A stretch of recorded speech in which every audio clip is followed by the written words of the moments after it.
خطیب ہوتے ہیں اور ہم ہر مجمع کے حساب سے تقریر کر لیتے ہیں، لیکن کچھ ایسے پے در پہ واقعات ہیں کہ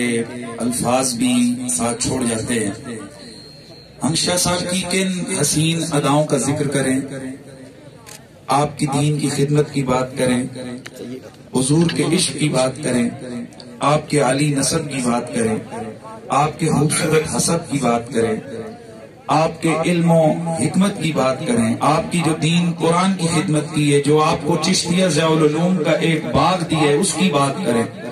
اس باغ کی بہاروں کی بات کریں، وہاں جو پھول کھلے پھر پھل اور جگہ جگہ ایک چمنستان آباد کیا، کس کی بات کریں۔ لیکن میں ایک ہی بات کروں گا کہ شاہ صاحب کی ہزاروں یادیں ہمارے ساتھ ہیں۔ دو چیزیں آپ تمام اہل دھیر کوٹ سے میری ایک گزارش ہے کہ شاہ صاحب نے اولاد بھی چھوڑی ہے، لیکن ان کی اصل وراثت ان کا قائم کیا ہوا دارالعلوم ہے۔ آج کے اس جنازے میں سارے حضرات یہ عہد کریں کہ انشاءاللہ ہمارا اس دارالعلوم کے ساتھ تعاون پہلے سے بھی زیادہ ہوگا، انشاءاللہ۔ ہاتھ اٹھا کے ذرا انشاءاللہ۔ اور انشاءاللہ شاہ صاحب کے جو پسماندگان ہیں ان کو یہ محسوس نہیں ہوگا کہ شاہ صاحب ہم سے بچھڑ گئے ہیں، آپ لوگ ان کے ساتھ تعاون کریں گے۔ اور میں چاہتا ہوں کہ میں جو شاہ صاحب کی ایک ہی بڑی چیزیں ہیں، لیکن ان کی ایک یاد جو اس وقت ہمارے اس نے دل و دماغ پہ قبضہ کیے ہوئے، آپ ہی سارے مل کے ذرا پڑھ لے، اور شاید ہماری بھی یہی دعا ہے۔ خدایا بحق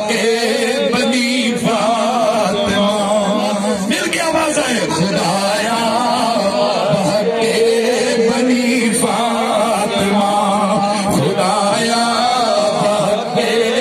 بنی فاطمہ کے برکول ایمان کنی خاتمہ،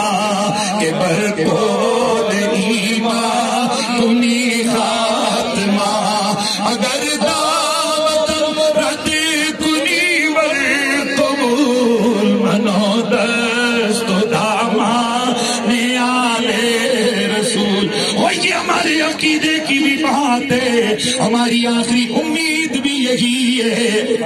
اگر دعوت رد کنی ور قبول منو دست و دامان۔ یاد رکھو نبی کی آل بڑی لجپال ہوتی ہے، اور دنیا میں بھی قبر میں بھی قیامت میں بھی میرے نبی کی آل کی وفاداریاں کام آتی ہیں۔ اگر دعوت رد کنی ور قبول، اگر دعوت رد کنی ور قبول منو